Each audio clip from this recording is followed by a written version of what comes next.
Astro సిండికేట్లో మీ personal and business promotions కోసం కింది నెంబర్కు కాంటాక్ట్ చేయండి.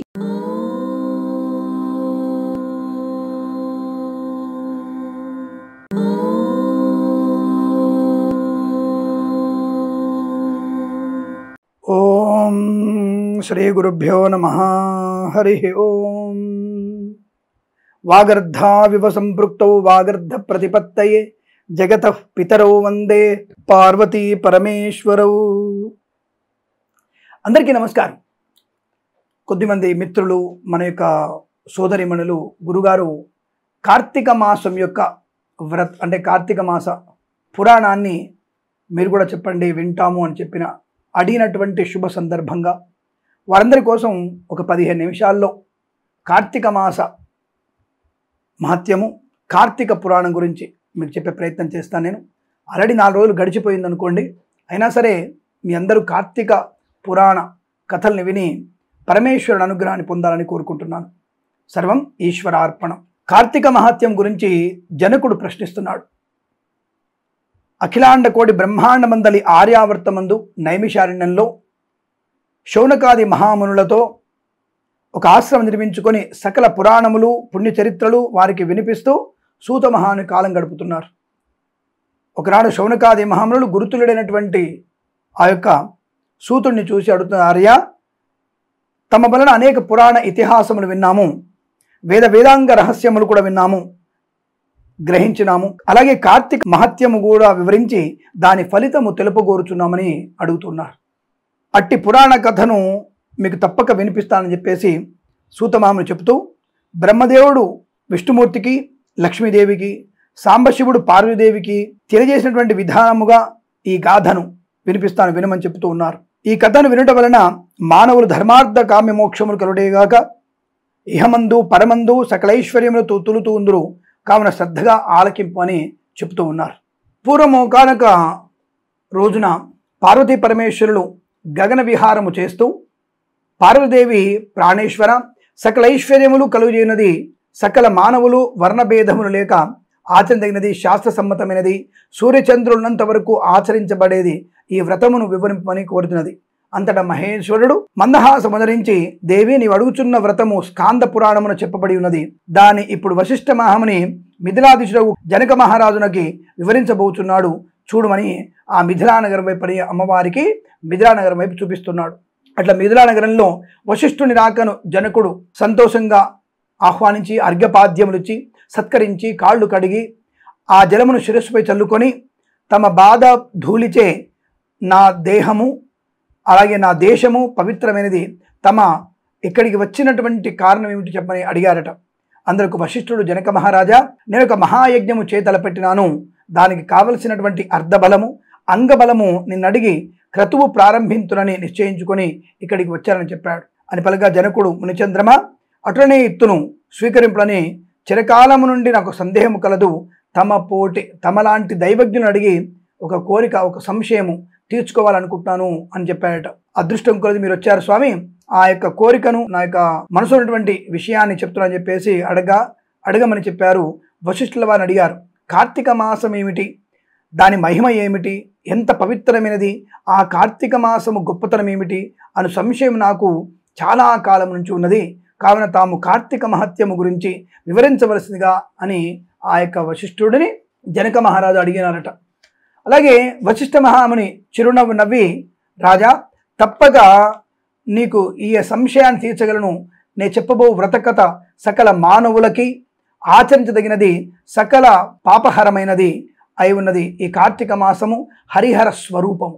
ఈ మాసమునందు ఆచరించు వ్రతం యొక్క ఫలము ఇంతని చెప్పకన్నలవి కాదు, వినుటకు కూడా ఆనందకరమైనది.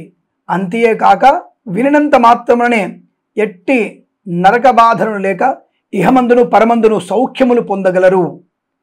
నీ బోటి సజ్జనులు ఈ కథను గురించి అడిగి తెలుసుకొనుటకు ఉత్తమమైనది, శ్రద్ధగా వినుమని చెప్తున్నారు. వశిష్ఠుడు కార్తీక వ్రత విధానం తెలుపుతున్నాడు. ఓం మిథిలాధీశ్వర, జనక మహారాజా, ఏ మానవుడైనా, ఏ వయసు వారైనా ఉచ్చ నీచ అనే భేదము లేక కార్తీక మాసములో సూర్యభగవానుడు తులారాశి యందు ఉండగా వేకోజామున లేచి కాలకృత్యము నెరవేర్చుకొని స్నానమాచరించి దాన ధర్మాదులను ఆచరిస్తున్న వారికి, దేవతా పూజలు చేస్తున్న వారికి దాని వలన అగణిత పుణ్యఫలము లభించును, అంటే లెక్కలేనంత పుణ్యఫలము కలుగుతుందని చెప్పారు. విష్ణు సహస్రనామార్చన, శివలింగార్చన ఆచరించవలను. ముందుగా కార్తీక మాసమందు అధిదేవతయగు దామోదరునికే నమస్కరించి, ఓ దామోదర, నేను చేయు కార్తీక వ్రతమును ఎట్టి ఆటంకములు లేకుండా రానివ్వకుండా నన్ను కాపాడును ధ్యానించి వ్రతాన్ని ప్రారంభించాలి. కార్తీక స్నాన విధానం ఏమిటి అని అడుగుతున్నారు. ఓ రాజా, ఈ వ్రతమాచరించు రోజులలో సూర్యోదయమునకు పూర్వమే నిద్రలేవాలి, కాలకృత్యం నెరవేర్చుకోవాలి, నదికి వెళ్ళి స్నానమాచరించి గంగకు, శ్రీమన్నారాయణునికి, పరమేశ్వరునికి, భైరవునకు నమస్కరించి సంకల్పము చెప్పుకొని మరల నీట మునిగి సూర్యభగవానుడికి అర్ఘ్య ప్రదానం ఇవ్వవలను. అలాగే పితృదేవతలకి క్రమ ప్రకారముగా తర్పణములు ఇవ్వవలను. అలాగే గట్టుపై 3 దోశల నీళ్లు పోయవలను. ఈ కార్తీక మాసంలో పుణ్యనదులైన గంగా, గోదావరి, కృష్ణ, కావేరి, తుంగభద్ర, యమున మున్నగు నదులలో ఏ ఒక్క నదిలోనైనను స్నానమాచరించిన ఎడల గొప్ప ఫలము కలుగును. తడిబట్టలు వేడి మడిబట్టలు కట్టుకొని శ్రీ మహావిష్ణువునకు ప్రీతికరమైన పుష్పములను తానే స్వయముగా కోసి తెచ్చి నిత్య ధూప దీప నైవేద్యములు సమర్పించవలను. భగవంతుని పూజ చేసి గంధము తీసుకొని భగవంతునికి సమర్పించి తాను బొట్టు పెట్టుకొని పిమ్మడ అతిథి అభ్యాగతులకు పూజించి వారికి ప్రసాదం ఇచ్చి ఇంటి వద్ద గాని, దేవాలయంలో గాని, రావి చెట్టు మొదట్లో గాని కూర్చొని కార్తీక పురాణం చదవవలెను. ఆ సాయంకాలము సంధ్యావందనం ఆచరించి శివాలయమందు గాని, విష్ణువాలయమందు గాని, లేక తులసి కోట వద్ద గాని దీపారాధన చేసి శక్తిని బట్టి నైవేద్యము తయారు చేయించి స్వామికి సమర్పించి అందరికీ పంచిపెట్టి తర్వాత తాను భుజింపవలెను. మరునాడు మృష్టాన్నముతో భూతతృప్తి చేయవలెను. ఈ విధముగా వ్రతమాచరించిన స్త్రీ పురుషులకు పూర్వమందును ప్రస్తుత జన్మమందును చేసిన పాపము పోయి మోక్షమునకి అర్హత కలుగును. ఈ వ్రతము చేయుటకు అవకాశము లేనివారు వ్రతము చేసిన వారిని చూచి వారికి నమస్కరించినచో వారికి కూడా తత్సమాన ఫలం దక్కును. అంటే ఎవరైనా ఈ కార్తీక వ్రతం ఆచరించి ఉంటే వారికి కాళ్ళకి నమస్కారం చేస్తే కూడా ఇటువంటి శుభయోగం కలుగుతుంది. ఈ కార్తీక మాస వ్రతం చేసిన ఫలితం కదా చెప్పారు. ఆ విషయాన్ని గమనించుకోండి. 2వ కథలో చెప్తున్నారు, 2వ అధ్యాయంలో సోమవార వ్రత మహిమ ఏమిటి. జనక, ఇంతవరకు నేను కార్తీక మాసమునందు ఆచరించవలసిన విధి క్రమం మాత్రమే తెలియజేస్తని కార్తీక మాసములో సోమవార వ్రతమును ప్రత్యేక ప్రాముఖ్య కలదు. కావున సోమవార వ్రత విధానమును దాని మహిమను గురించి వివరింతును, సావధానుడవై వినుము అని చెప్తున్నారు. కార్తీక మాసములో సోమవారము శివునికి అత్యంత ప్రీతికరమైన రోజు. ఆ రోజున స్త్రీ గాని పురుషుడు గాని ఏ జాతి వారైనా గాని రోజంతయు ఉపవాసం ఉండి నదీ స్నానము చేసి తమ శక్తి కొలది దాన ధర్మములు చేసి నిష్ఠతో శివదేవునికి బిల్వపత్రములతో అభిషేకము చేసి సాయంత్రము నక్షత్ర దర్శనము చేసిన తర్వాత భుజింపవలేను. ఈ విధముగా నిష్ఠతో నుండి ఆ రాత్రి ఎంతయో జాగరణ చేసి పురాణ పఠనమునరించి తెల్లవారిన తర్వాత నదికి వెళ్ళి స్నానమాచరించి తిలదానము చేసి తమ శక్తి కొలది పేదలకు అన్నదానమును చేయవలెను. అటులు చేయలేని వారు కనీసం 3 బ్రాహ్మణులకైనా తృప్తిగా భోజనం పెట్టి తాను భుజింపవలెను. ఉండగలిగిన వారు సోమవారం నాడు 2 పూటలా భోజనము గాని ఏ విధమైన పలహారము గాని తీసుకోకుండా ఉండటం మంచిది. ఇట్లు కార్తీక మాసమందు వచ్చు సోమవార వ్రతము చేసినలా పరమేశ్వరుడు కైలాస ప్రాప్తి కలిగించి శివ సన్నిధికి చేర్చును. భర్త లేని వితంతువు సోమవార వ్రతము ఆచరించి శివపూజ చేసినచో కైలాస ప్రాప్తియు, విష్ణు పూజ చేసినచో వైకుంఠ ప్రాప్తి పొందగలరు. దీనికి ఉదాహరణగా ఒక ఇతిహాసము కలదు, దాన్ని తెలియజెప్పుతాను వినమని చెప్తూ ఉన్నారు. పూర్వకాలంలో కాశ్మీర దేశంలో ఒక బ్రాహ్మణుడు ఉండేవాడు. అతడు పురోహిత వృత్తిని చేపట్టి తన కుటుంబమును పోషించుకుంటూ ఉండెను. అతనికి చాలా దినములకు కుమార్తె కలెను. ఆమె పేరు స్వాతంత్ర్య నిష్ఠూరి. ఆ తండ్రి ఆమెను సౌరాష్ట్ర దేశీయుడకు మిత్రశర్మను సద్బ్రాహ్మణ యువనికిచ్చి పెళ్లి చేశాను. ఆ బ్రాహ్మణ యువకుడు 4 వేదములు శాస్త్రములు అభ్యసించిన వాడేందున సదాచార పరాయణుడై ఉండెను. అతడు భూతదయ కలిగిన వాడు, నిత్య సత్యవాది, నిరంతరం భగవన్నాస్మరణ చేయువాడును అగుటచే లోకులెల్లరూ అతడిని అపర బ్రహ్మ అని కూడా చెప్పుకొనుచుండేవాడు. ఇటువంటి ఉత్తమ పురుషునికి భార్యగు విష్ఠురి యవ్వన గర్వముతో కన్ను మిన్ను కానక పెద్దలను దూషిస్తూ అత్తమామలను భర్తను తిట్టుచూ కొట్టుచూ రక్కుచూ పరపురుష సాంగత్యము గలదై వ్యభిచారిణి అయి తన ప్రియులు తెచ్చిన తినుబండారములు బట్టలు పువ్వులు ధరిస్తూ దుష్టురాలై తిరుగుచుండెను. వంశములకు అప్రతిష్ట చెప్తుందని అత్తమామలు ఆమెను తమ ఇంటి నుండి వెళ్ళగొట్టారు. కానీ శాంత స్వరూపుడుగు ఆమె భర్తకు మాత్రము ఆమె యందు అభిమానము పోగా ఆమె ఎంతటి నీచకార్యము చేసినా సహించి చీపొమ్మనగా విడువక ఆమె తోడనే కాపురము చేయుచుండెను. కానీ చుట్టుపక్కల వారా నిష్ఠూరి గయ్యాళితనమును ఈసగించుకొని ఆమె కర్కశ అనే ఎగతాళి పేరును పెట్టుటచే అది మొదలందరూ దానిని కర్కశ అనియే పిలుస్తుండేవారు. ఇట్లు కొంతకాలము జరిగిన పిమ్మట ఆ కర్కశ ఒకనాటి రాత్రి ఏకశయ్యపై తన భర్త గాఢనిద్రలో ఉన్న సమయమును చూచి మెల్లగా లేచి తాళి కట్టిన భర్తయన్న విచక్షణ గాని దయాదాక్షిణ్యము గాని లేక ఒక బండరాతిని తెచ్చి అతని తలపై గట్టిగా కొట్టినది. వెంటనే అతడు చనిపోయాను. ఆ మృతదేహమందు ఎవరి సహాయము అక్కరలేకనే అంతరాస్యంగా దొడ్డిదారిన గొలిపోయి పూరి వివరమున్న పాడు నూతిలో పడవేచి పైన చెత్తాచెదారంతో నింపి ఏమీ ఎరుగని దాని వల్ల ఇంటికి వచ్చెను. ఇక తనకు ఏ ఆటంకములు లేవని ఇంకా విచ్చలవిడిగా సంచరిస్తూ తన సౌందర్యము చూసి ఎందరినో క్రీగంటచే వశపరుచుకొని వారల వ్రతమును పాడు చేసి నానాజాతి పురుషులతోడను రమిస్తూ వర్ణ సంకరాలులయ్యను. అంతేగాక పడుచు కన్యలను భర్తలతో కాపురము చేయుచున్న పడుచులను తన మాటలతో చెరదీసి వారికి కూడా దుర్బుద్ధులు నేర్పి పాడు చేసి విటులకు తార్చి ధనార్జన కూడా చేయసాగాను. జనకరాజా, యవ్వన బింకము ఎంతో కాలముండదు కదా, కాలమొక్క రీతిగా నడవదు. క్రమక్రమముగా ఆమెలోని యవ్వనము నశించినది. శరీరమందు మేహగ్రహణములు బయలుదేరినవి. వ్రణముల నుండి చీము రక్తము కారుట ప్రారంభమయ్యను. దానికి తోడు శరీరమంతా కుష్ఠవ్యాధి బయలుదేరి దుర్గంధము వెడలియున్నది. దినదినము శరీర పటుత్వము కృషించి కురూపి అయి భయంకర రోగములతో బాధపడుచున్నది. ఆమె యవ్వనములో నుండగా ఎన్నో విధాల తృప్తి కలిగించిన విటులు ఏ ఒక్కరూ ఇప్పుడు ఆమెను తొంగి చూడడం లేరు. ఆ పరిసర ప్రాంతానికే వెళ్ళిన ఎడల తమ వైటులను పలకరించున్నది ఆ వీధి ముఖమైన చూడకున్నారు. కర్కశ ఇటుల నరక బాధలు అనుభవిస్తూ పురుగులు పడి కొంతకాలమునకు చనిపోయినది. బ్రతికినున్నాళ్ళు ఒక్కనాడైనా పురాణ శ్రవణమైనను చేయని పాపిష్టురాలు కదా. చనిపోయిన వెంటనే భయంకరమైన యమభటులు ఆమెను కొనిపోయి ప్రేఠరాజగు యముని సన్నిధిలో ఉంచగా యమధర్మరాజు చిత్రగుప్తులు వారిచే ఆమె పాప పుణ్యముల జాబితాను చూసి, భటులారా, ఈమె పాపచరిత అంతింత కాదు, వెంటనే ఈమెను తీసుకువెళ్లి ఎర్రగా కాల్చిన యూపస్తంభమునకు కట్టబెట్టమని చెప్పారు అని ఆజ్ఞాపించను. విటులతో సుఖించినందువల్ల గాను యమభటులు ఆమెను ఎర్రగా కాల్చిన యూపస్తంభమునకు కౌగిలించుకోమని చెప్పిరి. భర్తను బండరాతితో కొట్టినందుకు గాను గదలతో కొట్టిరి. పతివ్రతలను వ్యభిచారణగా చేసినందుకు సలసలా కాగినటువంటి నూనెలో పడవేసిరి. తల్లిదండ్రులకు అత్తమామలకు అపకీర్తి తెచ్చినందున సీసము కరిగించి నోటిలోను చెవుల్లోను పోసిరి. ఇనుప కడ్డీలు కాల్చి వాతలు పెట్టిరి. తుదకు కుంభీపాకం నరకములో వేయగా అందు ఇనుప ముక్కలు గల కాకులు, విషసర్పాలు, తేళ్లు, జర్రులు కుట్టినవి. ఆమె చేసిన పాపములకు ఇటు 7 తరాల వాళ్ళు అటు 7 తరాల వాళ్ళు నరక బాధలు పడుచున్నారు. ఈ ప్రకారముగా నరక బాధలు అనుభవించి కడకు కళింగ దేశమున కుక్క జన్మమెత్తి ఆకలి బాధ పడలేక ఇల్లిల్లు తిరుగుచుండగా కర్రలతో కొట్టువారు కొట్టుచు, తిట్టువారు తిట్టుచు, తరుమువారు తరుముచూ ఉన్నారు. ఇట్లుండగా ఒకానొక నాడు శ్రోత్రియ బ్రాహ్మణుడు కార్తీక సోమవార వ్రతం ఆచరిస్తున్నారు. ఉపవాసం ఉండి సాయంత్రము నక్షత్ర దర్శనము చేసి బలి అన్నము నరుగుపై పెట్టి కాళ్ళు చేతు కడుగుడానికి లోపలికి వెళ్ళాడు. ఆ సమయమున ఈ కుక్క వచ్చి ఆ బలి అన్నము తినను.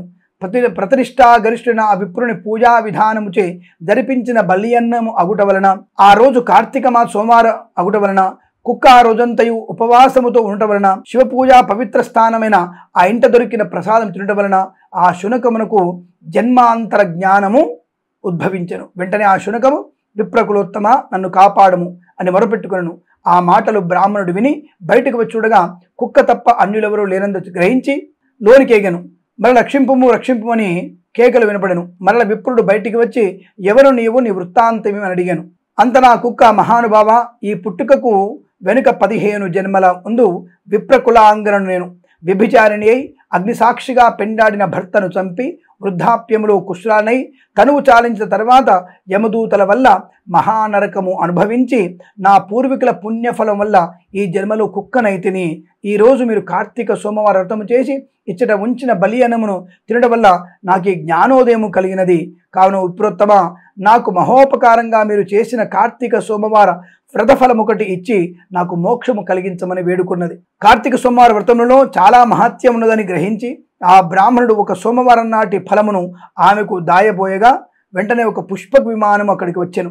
ఆమె అందరికీ వందనము చేసి అక్కడి వారందరూ చూచుండగానే ఆ విమానం ఎక్కి శివ సాన్నిధ్యాన్ని పొందెను. వింటివా జనక, కావున నీవును ఈ కార్తీక సోమవార వ్రతం ఆచరించి శివ సాన్నిధ్యాన్ని పొందుమని వశిష్ఠుల వారు హితబోధ చేసి ఇంకను వెళ్ళి ఇట్లు చెబుతున్నారు. ద్వితీయాధ్యాయము 2వ రోజు పారాయణం సమాప్తము. ఇక 3వ అధ్యాయంలో కార్తీక మాస స్నానం మహిమ ఏమిటి అని అడిగితే ఆ జనక మహారాజుకు చెప్తున్నాడు వశిష్ఠుల వారు. అది గొప్ప ప్రభావము గలదై వారికి సకలైశ్వర్యము కలుటేగాక మరణానంతరము వారు శివ సాన్నిధ్యం పొందుదురు. దేనికోసం? చిన్న దానము చేసినా సరే శివ సాన్నిధ్యం పొందుతారు. మరి కొంతమంది అస్థిరములైన భోగభాగ్యములు విడవలేక కార్తీక స్నానములు చేయక అవినీతి పరులై భ్రష్టులై సంచరిస్తూ కడగ క్షుద్ర జన్మలు అనగా కోడి, కుక్క, పిల్లిగా జన్మించుతున్నారు అని చెప్పారు. అధములు కార్తీక మాస శుక్లపక్ష పౌర్ణమి రోజున అయినను స్నాన దాన జప తపాదులు చేయకపోవడం వలన అనేక చండాలాది జన్మలెత్తి కడకు బ్రహ్మరాక్షసిగా పుట్టుదురు. దీనిని గురించి నాకు తెలిసిన ఇతిహాసం ఒకటి ఉన్నది, చెప్తాను వినమని చెప్తూ ఉన్నారు. బ్రహ్మరాక్షసులకు ముక్తి కలుగుట. ఈ భరతఖండమందలి దక్షిణ ప్రాంతమున ఒకానొక గ్రామంలో మహావిద్వాంసుడు, తపశ్శాలి, సత్యవాక్య పరిపాలకుడు తత్వనిష్ఠుడను బ్రాహ్మణుడు కుండెడివాడు. ఒకనాడు ఆ బ్రాహ్మణుడు తీర్థయాత్రాసక్తుడై అఖండ గోదావరికి బయలుదేరను.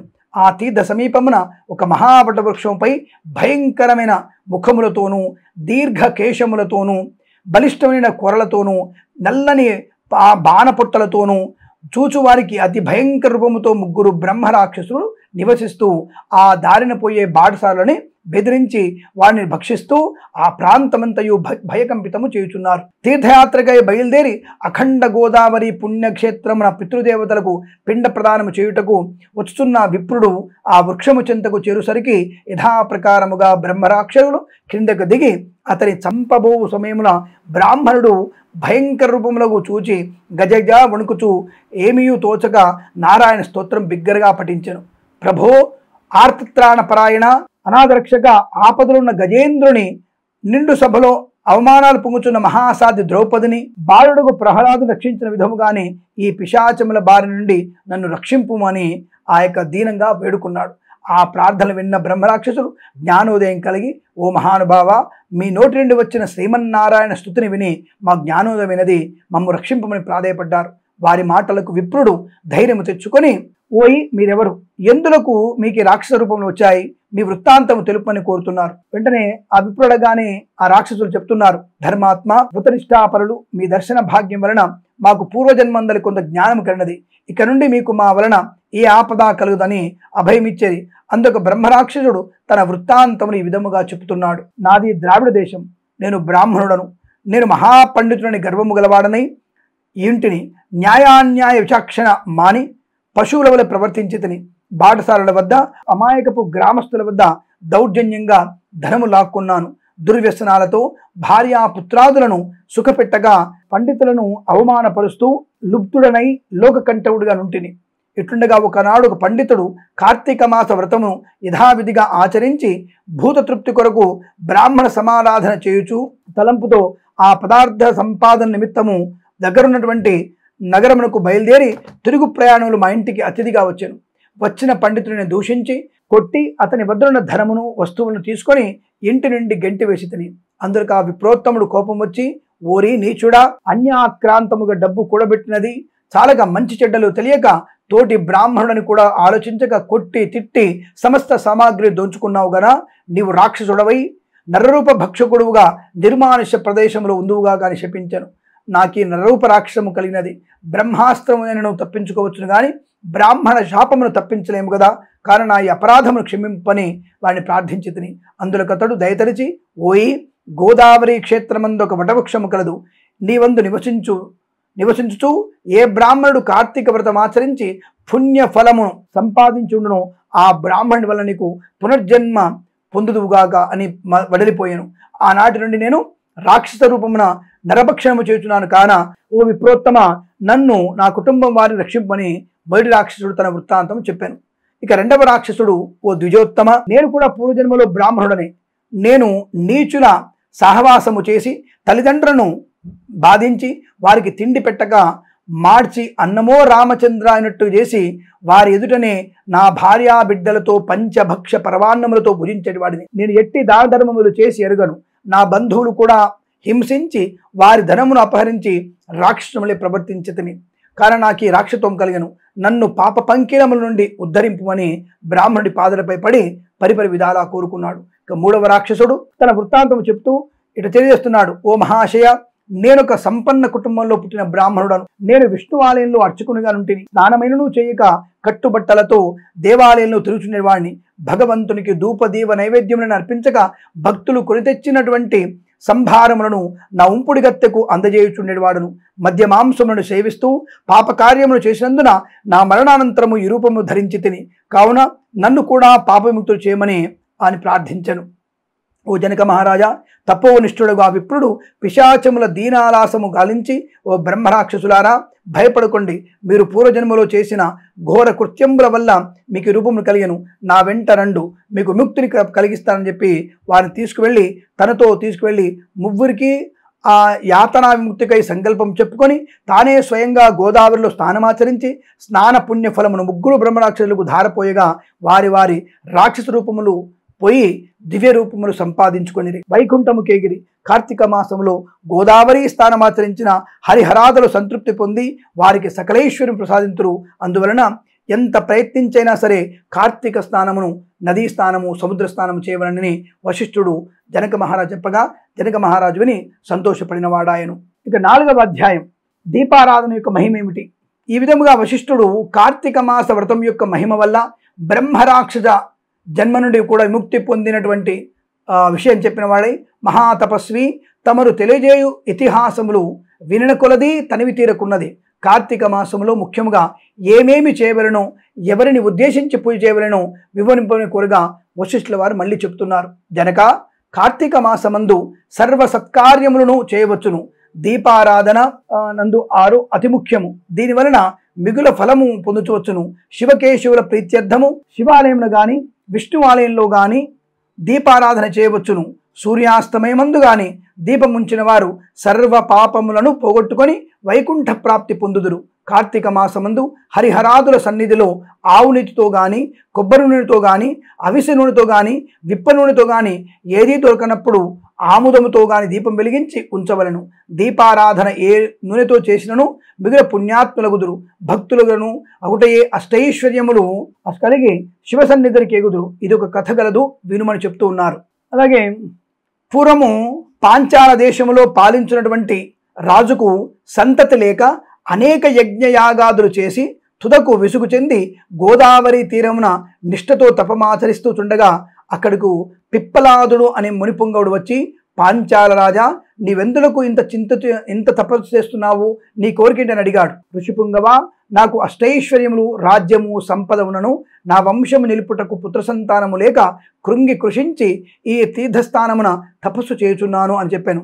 అంత మునిపుంగవుడు పోయి కార్తీక మాసమున శివ సన్నిధిని శివదేవుని ప్రీతి కొరకు దీపారాధనము చేసినడలా నీ కోరిక నెరవేరగలదు అని చెప్పి వెళ్ళిపోయాను. శత్రుజిత్తుడు వెంటనే పాంచాలరాజు తన దేశమునకు వెడలి పుత్రప్రాప్తికై అతి భక్తితో శివాలయమందు కార్తీక మాసమున 1 రోజులు దీపారాధన చేయించి దాన ధర్మాలతో నియమనిష్టలతో అనుసారంగా వ్రతము చేసి ప్రసాదములను ప్రజలకు పంచిపెట్టుచు విడవకుండా 1 దినములు అటులు చేశాను. తత్పుణ్యకార్యం వలన ఆ రాజు భార్య గర్భవతి అయి క్రమముగా 9 మాసముల తర్వాత ఒక శుభముహూర్తమున ఒక కుమారుణ్ణి గనెను. రాజు కుటుంబీకులు మిగులు సంతోషించి తమ దేశమంతటా పుత్రోత్సవములు జయించిరి. బ్రాహ్మణులకు దానధర్మాలు చేసి ఆ బాలునికి శత్రుజిత్తు అని నామకరణం చేశారు. అమిత గారాభంతో పెంచున్నారు. కార్తీక మాస దీపారాధన వలన పుత్ర సంతానం కలిగినందున తన దేశమంతటా ప్రతి సంవత్సరము కార్తీక మాస వ్రతములు దీపారాధనలు చేయుడని రాజు శాసనం కూడా చేయించాడు. ఆ కుమారుడు శత్రుజిత్తు దినదిన ప్రవర్ధమానమవుతున్నాడు. సకల శాస్త్రములు చదువుకున్నాడు. దందుని విద్య, కత్తి సాముద్రములను నేర్చుకున్నాను. కానీ యవనము రాగానే దుష్ట సహవాసము చేతను, తల్లిదండ్రుల గారాభము చేతను తన కంటికింపుగా స్త్రీలను బలాత్కరిస్తూ ఎదిరించిన వారిని దండిస్తూ తన కామ వాంఛ తీర్చుకొనుచున్నాడు. తల్లిదండ్రులు కూడా తమకు లేక కలిగిన కుమారుని ఎడల చూచి చూడనట్లుగా వినివినట్టుగా ఉండిరి. శత్రుజిత్తు రాజ్యము తన కార్యములకు అడ్డు చెప్పవారను నరుకుదునని కత్తి పట్టుకొని ప్రజలను భయకంపితులను చేసి ఉండెను. అట్లా తిరుగుచుండగా ఒక దినమున ఒక బ్రాహ్మణ పడుచును చూచుట తడిస్థించెను. ఆమె ఒక ఉత్తమ బ్రాహ్మణ భార్య, మిగుల రూపవతి. ఆమె అందచందములను వర్ణించుటకు మన్మధుడు కూడా సఖ్యము కాదు.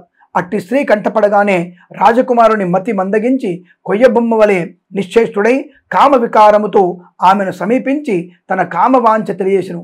ఆమె కూడా అతని సౌందర్యానికి ముగ్ధురాలై కులము శీలము సిగ్గు విడిచి అతని చేయి పట్టుకొని తన శయమందిరానికి తీసుకుపోయి భోగములు అనుభవించెను. ఇట్లు ఒకరికొకరు ప్రేమలో పరవశుల చేత వారు ప్రతిదినము అర్ధరాత్రి వేళ ఒక అజ్ఞాతవాసములో కలుసుకొనుచు తమ కామవాంఛ తీర్చుకొనుచున్నారు. ఇట్లు కొంతకాలం జరిగెను. ఎటులనో ఈ సంగతి ఆమె మగనికి తెలిసి పసిగట్టి భార్యను రాజకుమారుని ఒకేసారిగా చంపబడిని నిశ్చయించుకొని ఒక ఖడ్గమును సంపాదించి సమయము కొరకు నిరీక్షించెను. ఇటుండగా కార్తీక శుద్ధ పౌర్ణమి రోజున ఆ ప్రేమికులు ఇరువురు శివాలయమును కలుసుకోమని నిర్ణయించుకున్నారు. ఎవరికి వారు రహస్యంగా బయలుదేరారు. ఈ సంగతిలో పసిగట్టిన బ్రాహ్మణుడు అంతకు ముందే కత్తితో సహా బయలుదేరి గర్భగుడిలో దాగి ఉండెను. ఆ కాముకులిద్దరును గుడిలో కలుసుకొని గాఢాలింగన మరుచుకున్న సమయమున చీకటిగా ఉన్నది, దీపముండిన బాగుండదు కదా అని రాకుమారుడు అనగా ఆమె తన పైట చెంగును చించి అక్కడున్నటువంటి ఆముదపు ప్రమిదలో ముంచి దీపము చేసి వెలిగించెను. తర్వాత వారి ఇరువురు మహదానందముతో రతిక్రీడలు జరుపుకున్నటకు విద్యుక్తులవుచుండగా అదే అదునుగా ఆమె భర్త తన మొలనున్న కత్తి తీసి ఒక్క వేటుతో తన భార్యను తన రాజకుమారుని ఖండించి తాను కూడా పొడుచుకుని మరణించెను. వారి పుణ్యం కొలది ఆ రోజు కార్తీక శుద్ధ పౌర్ణమి సోమవారం ఒకటి వలన ఆ రోజు ముగ్గురును చనిపోవటం వలన శివదూతలు ప్రేమకు ఇరువురిని తీసుకొని పోటకు యమదూతలు బ్రాహ్మణుని తీసుకున్నటకు అక్కడికి వచ్చి ఉన్నారు. అంత అమదూతలు చూచి బ్రాహ్మణుడు, ఓ దూతలారా, నన్ను తీసుకుని వెళ్ళటకు మీరెలా వచ్చినారు? కామాంధకారముతో కన్ను మిన్ను తెలియక పశుప్రాయముగా వ్యవహరించిన వ్యభిచారుల కొరకు శివదూతల విమానంలో వచ్చిన చిత్రంగా ఉన్నదే అని ప్రశ్నించను. అంత యమకింకరులు, ఓ బాపడా, వారంతటి నీచులైనను ఈ పవిత్ర దినమున అనగా కార్తీక పౌర్ణమి సోమవారపు దినమున తెలుసో తెలియకో శివాలయములో శివ సన్నిధిని దీపం వెలిగడం వలన అప్పటి వరకు వారు చేసిన పాపములన్నీ నశించిపోయినవి. కావున వారిని కైలాసమునకు తీసుకొని పోవుటకు శివదూతలు వచ్చినారు అని చెప్పగా ఈ సంభాషణమంతా వినుచున్న రాజకుమారుడు, అలా ఎన్నటికీ జరగనివ్వను. తప్పప్పులు ఎలాగున్నా మేము ముగ్గురమును ఒకే సమయంలో ఒకే స్థలంలో మరణించింది కనుక ఆ ఫలము మా అందరికీ వర్తింపవలసినదే అని తాము చేసిన దీపారాధన ఫలములో కొంత బ్రాహ్మణుడికి దానము చేసెను. వెంటనే అతన్ని కూడా పుష్ప విమానాన్ని ఎక్కించి వారిని కూడా శివలోకానికి తీసుకువెళ్ళిపోయారు. అంటే ఈ విధమైనటువంటి ఎవరైతే కార్తీక మాసమందు భక్తితో శ్రద్ధగా శివాలయంలో ఎవరైతే దీపం చేస్తారో, కార్తీక మాసమందు తులసి కోట వద్ద కానీ ఇతర ప్రదేశమందు కానీ దేవాలయం మందు కానీ గృహమందు కానీ దీపం వెలిగిస్తారో వారికి శివ సాయుధ్యం కలుగుతుందని చెప్పిన వారాయను ఇహపరములందు సుఖం అనుభవించి అంతిమంలో మోక్షాన్ని పొందవచ్చని జనకుల వారికి వశిష్ఠ మహాముని చెప్పి ఉన్నారు. అంటే ఇక్కడ అర్థం ఏమిటి? మనం పాపాలని చేసి శివాలయంలో దీపం పెడితే పాపాలన్నీ పోయి ఎంజాయ్ చేయొచ్చు అనుకుంటున్నారా? లేదు. తెలుసో తెలియక చేయని పాపములన్నీ కూడా ఒకవేళ పోగొట్టుకోవడానికి భక్తితో శ్రద్ధతో ఒకసారి దీపం పెట్టి ఇక ఆ తరువాత మనటువంటి పొరపాటు చేయము, భక్తిగా ఉంటామని చెప్పుకోవడం కొరకు మాత్రమే తప్ప మనం పాపాలు చేస్తూ ఎవ్రీ ఇయర్ శివాలయంలో దీపం పెడితే పాపాలు తొలిపోవు, మూడింతల పాపాలు పెరిగిపోతాయి. కాబట్టి జాగ్రత్తగా ఉండేటువంటి ప్రయత్నాన్ని చేయండి. ఇలా కార్తీక మాసం యొక్క 4వ రోజు కథ సంపూర్ణమైనది. కార్తీక పురాణంలో భాగంగా 5వ రోజు కథ చెప్పుకుంటున్నాం మనం, వనభోజన మహిమ. ఈ జనక మహారాజు గారు కార్తీక మాసంలో స్నాన దాన పూజ అనంతరము శివాలయం నందు విష్ణువాలయంలో కానీ మహాభగవద్గీత పారాయణం తప్పక చేయవలెను. అటు చేసిన వారికి సర్వపాపము నివృత్తి కలుగును. ఈ కార్తీక మాసములో కరవీర పుష్పములు శివకేశవులకు సమర్పించిన వారికి వైకుంఠము వెళ్తారు. భగవద్గీత కొంతవరకు పఠించిన వారికి విష్ణులోకం ప్రాప్తించును. అలాగే కడక అందలి శ్లోకములో ఒక్క పాదమైనను కంఠస్థం అందరించి ఎడల విష్ణు సాహిత్యం పొందుదురు. కార్తీక మాసములో పెద్ద ఉసిరికాయలతో నిండి ఉన్న ఉసిరి చెట్టు కింద సాలగ్రామము యథోచితంగా పూజించి విష్ణుమూర్తిని ధ్యానిస్తూ ఉసిరి చెట్టు నీడన భుజిస్తూ బ్రాహ్మణులు కూడా ఉసిరి చెట్టు కిందనే భోజనం పెట్టి దక్షిణ తాంబూలంతో సత్కరించి నమస్కరించవలేను. వీలును బట్టి ఉసిరి చెట్టు క్రింద పురాణ కాలక్షేపము చేయవలేను. ఈ విధముగా చేసిన బ్రాహ్మణ పుత్రునకు నీచ జన్మ పోయి నిజరూపము కలిగెను అని వశిష్ఠుల వారు చెప్పి, అది విని జనక మహారాజు, మునివర్య, ఆ బ్రాహ్మణ యువకునికి నీచ జన్మ ఎందుకు కలిగినది, దానికి గల కారణం ఏమిటి అని ప్రశ్నించగా వశిష్ఠుల వారి విధంగా చెప్తున్నారు. కిరాత మూషకములు మోక్షం నందుట. రాజా, కావేరి తీరంలో ఒక చిన్న గ్రామంలో దేవశర్మయను బ్రాహ్మణుడు గలడు. అతనికి ఒక పుత్రుడు కలడు. వాని పేరు శివశర్మ. శివశర్మ చిన్నతనం నుండి భయభక్తులు లేక అతిగారభుగా పెరుగుట వలన నీచ సహవాసములు చేసి దురాచారపరుడై మెలుగుతుండెను. అతని దురాచారమును చూచి ఒకనాడు అతని తండ్రి కుమారుని పిలిచి, బిడ్డ, నీ దురాచారములు కంతు లేకుండా ఉన్నది. నీ గురించి ప్రజలు పలు విధములుగా తప్పుగా మాట్లాడుకొనుచున్నారు, నన్ను నిలదీసి అడుగుచున్నారు అని నీ గురించి ప్రజలు నవలకు నిందలకు సిగ్గుపడుతూ నలుగురిలో తిరగలేకపోతున్నాను. కావున నీవు కార్తీక మాసమున నదిలో స్నానము చేసి శివకేశవులను స్మరిస్తూ సాయంకాల సమయంలో దేవాలయములో దీపారాధన చేసిన ఎడల నీవు చేసిన పాపము తొలుగుటే కాక నీకు మోక్ష ప్రాప్తి కలుగుతుందని చెప్పారు. కావున అనువాడు చేయమని చెప్పాడు. అంతటి కుమారుడు, తండ్రి, స్నానము చేయట వంటి మురికిపోవటం మాత్రమే కాదు, వేరు కాదు. స్నానము చేసి పూజలు చేసినంత మాత్రాన భగవంతుడు కనిపించునా, దేవాలయంలో దీపములు వెలిగించిన లాభమేమి, వాటిని ఇంటిలోనే పెట్టుట మంచిది కాదా అని వ్యతిరేక వర్ణములతో కార్తీక మాస ఫలమంత చులుకనగా చూస్తున్నావు కాన నీవు నీ అడవిలో రావి చెట్టు తొర్రయందు ఎలుక రూపములో బ్రతికెదువుగా కానీ ఒక పరమ పండితుని తండ్రి శపించాడు. వెంటనే ఆ కుమారుడు శపించగానే శాపంతో కుమారుడు శివశర్మకు జ్ఞానోదయమై భయపడి తండ్రి పాదములపై పడి, తండ్రి క్షమింపుము, అజ్ఞానాంధకారములతో దైవమును దైవ కార్యములతో ఎంతో చులకన చేసి వాటి ప్రభావములను గ్రహింపలేకపోయాను. ఇప్పుడు నాకు పశ్చాత్తాపం కలిగినది. నాకు శాప విమోచనము ఎప్పుడు ఏ విధముగా కలుగునో దానికి తగున తరుణోపాయము చెప్పమని ప్రాధేయపడ్డాడు. అంతట తండ్రి, బిడ్డ, నా శాపమును అనుభవిస్తూ మూషకమువై పడి ఉండగా నీవెప్పుడు కార్తీక మాస మహత్యమును వినగలవో అప్పుడు నీకు పూర్వ దేహస్థితి కలిగి ముక్తి పొందుతావని చెప్పి ఉన్నారు. కుమారుని ఊరడించెను. వెంటనే శివశర్మ ఎలుక రూపం పొంది అడవికి వెళ్ళి ఒక చెట్టు తొర్రలో నివసించు ఫలములు తినుచూ జీవిస్తున్నాడు. ఆ అడవి కావేరి తీరమున సమీపమున ఉంటచే స్నానార్థమై నదికి వెళ్ళువారు అక్కడున్నను ఈ పెద్ద వటవృక్షము నీడను కొంతసేపు విశ్రమించి లోకాభిరామాయణం మాట్లాడుకుంటూ ఆ యొక్క చర్చించుకొని వదిలికి వెళ్ళేవారు. ఇట్లా కొంతకాలమైన తర్వాత కార్తీక మాసంలో ఒక రోజున మహర్షియగు విశ్వామిత్రుల వారు శిష్య సమేతముగా కావేరి నదిలో స్నానమాచరించి బయలుదేరినారు. అట్లు బయలుదేరిన ప్రయాణ బడలిక చేత మూషకమున్నటువంటి ఆ వృక్షము కింద కూర్చొని శిష్యులకు కార్తీక పురాణం వినిపిస్తున్నారు. ఈలోగా చెట్టు త్వరలో నివసిస్తున్న మూషకము వీరి దగ్గరున్న పూజాద్రవ్యంలో ఏదైనా తినే వస్తువు దొరుకుతుందేమోనని బయటకు వచ్చి చెట్టు మొదట నక్కి ఉండెను. అంతలో ఒక కిరాతకుడు వీరి జాడ తెలుసుకొని వీరు బాటసారులై ఉందురు, వీరి వద్దను ధనము అపహరించవచ్చు అనడు దుర్బుద్ధితో వారి వద్దకు వచ్చి చూడగా వారందరూ మునీశ్వరులే. వారిని చూడగానే అతను మనస్సు మారిపోయింది. వారికి నమస్కరించి, మహానుభావులారా, తమరు ఎవరు, ఎందుండి వచ్చారు? మీ దివ్య దర్శనంతో నా మనసులో చెప్పరాని ఆనందము కలుగుతున్నది, కావున వివరింపమని ప్రాధేయపడ్డాడు. అంత విశ్వామిత్రుల వారు, ఓరి కిరాతక, మేము కావేరీ స్నానార్థమై వచ్చి ఉన్నాము, స్నానమాచరించి కార్తీక పురాణము పఠించున్నాము అని చెప్పగానే ఇక్కడ కూర్చొని సావధానంగా నీవు కూడా కార్తీక పురాణం వినుమని చెప్తున్నాడు అని చెప్పగానే అటు కిరాతకుడు కార్తీక మహాత్యమును శ్రద్ధగా ఆలకించుచుండగా తన ఒకటి జన్మ వృత్తాంతము జ్ఞాపకం వచ్చి పురాణ శ్రవణానంతరము వారికి ప్రణమిల్లి తన పల్లెకు పోయెను. అటుజనే ఆహారమునకై చెట్టు మీద దాగి ఉన్న పురాణమంతయు వినుచుండిన ఎలుక కూడా తన వెనుకటి బ్రాహ్మణ రూపము పొంది, మునివర్య, ధన్యోస్మి, తమ దయ వల్ల నేను కూడా ఈ మూషిక బాధ నుండి బయటపడి తిని అని వృత్తాంతం చెప్పి వెళ్ళిపోయాను. కనుక ఓ జనక, ఇహములో శ్రీ సంపదలు, పరలోకమును మోక్షమును కోరువారు తప్పక ఈ కార్తీక పురాణమును చదివి ఇతరులకు వినిపించవలని చెప్పబడినాయను. ఇది 5వ రోజు కార్తీక పురాణ కథ సమాప్తము. శివార్పణం. ఇక 6వ అధ్యాయంలో దీపదాన విధి, దాని మహత్యము. ఓ రాజశ్రేష్ఠుడా, ఏ మానవుడు కార్తీక మాసమున 4 రోజులు పరమేశ్వరుని శ్రీ మహావిష్ణువును పంచామృత స్నానము చేయించి కస్తూరి కలిపిన మంచి గంధపు నీటితో భక్తిగా ఆ యొక్క శివుణ్ణి పూజించునో అట్టివానికి అశ్వమేధయాగము చేసినంత పుణ్యము దక్కును. అటులనే ఏ మానవుడు కార్తీక మాసమంతయు దేవాలయమునందు దీపారాధన చేయునో వానికి కైవల్య ప్రాప్తి కలుగును అని చెప్పి ఉన్నారు. దీపదానం చేయుట వలన పైడి ప్రత్తి తానే స్వయముగా తీసి శుభ్రపరిచి వత్తులు చేయవలెను.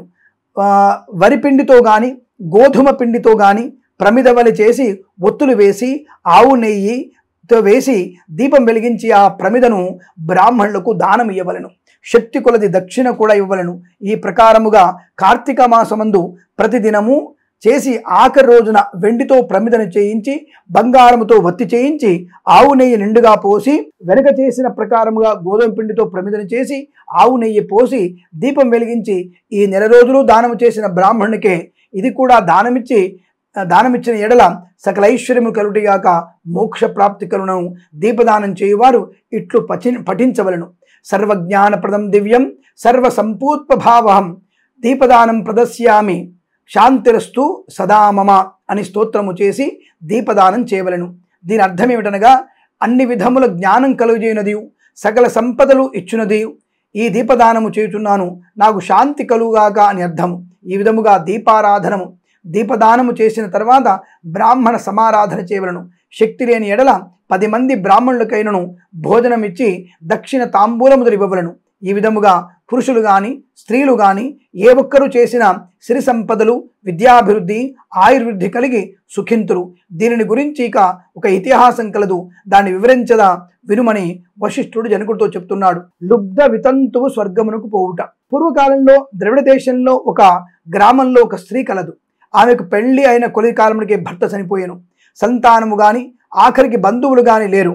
అందుచే ఆమె ఇతరుల ఇళ్లలో దాసీ పని చేయుచు అక్కడనే భుజిస్తూ ఒకవేళ వారి సంతోషము కొలది ఏమైనా వస్తువులు ఇచ్చిన ఎడల ఆ వస్తువులను ఇతరులకు హెచ్చు ధరకు అమ్ముకొనుచు ఆ విధముగా తన వద్ద పోగైన సొమ్మును వడ్డీలకు ఇచ్చి మరింత డబ్బును కూడబెట్టుకొనుచు దొంగలు దొంగిలించి తీసుకువచ్చిన వస్తువులను తక్కువ ధరకు కొని ఇతరులకు ఎక్కువ ధరకు అమ్ముకొనుచు సొమ్ము కూడబెట్టుకొనుచుండెను.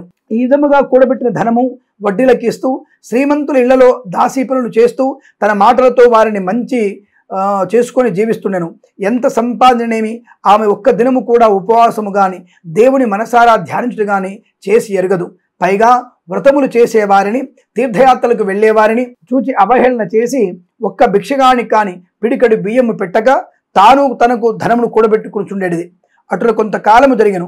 ఒక రోజున ఒక బ్రాహ్మణుడు శ్రీరంగములోని శ్రీ రంగనాయకులను సేవించుండగా బయలుదేరి మార్గ మధ్య ఉన్న ఈ స్త్రీ ఉన్న గ్రామమునకు వచ్చి ఆ దినమున ఒక్కడొక సత్రములో మదిలి చేసెను. అతడు ఆ గ్రామములోని మంచి చెడ్డలను తెలుసుకొని ఆ పిసినారి స్త్రీ సంగతి కూడా తెలుసుకొని ఆమె వద్దకు వెళ్ళి, అమ్మా, నా హితవచనములు ఆలకింపుము, నీ కోపం వచ్చినా సరే నేను చెప్పుచున్న మాటలను ఆలకింపుము. మన శరీరములు శాశ్వతము కావు, నీటి బుడగ లాంటివి. ఏ క్షణములో మృత్యువు మనలను తీసుకొని పోవునో ఎవరూ చెప్పలేరు. కాబట్టి పంచభూతములు సప్తధాతువులతో నింపబడిన ఈ శరీరంలోని ప్రాణము, జీవం పోగానే చర్మము, మాంసము కుళ్ళి దుర్వాసన కొట్టి అసహ్యముగా తయారుగును. అటువంటి శరీరాన్ని నీవు సత్యమని భ్రమించున్నావు. ఇది అజ్ఞానంతో కూడిన దురాలోచన.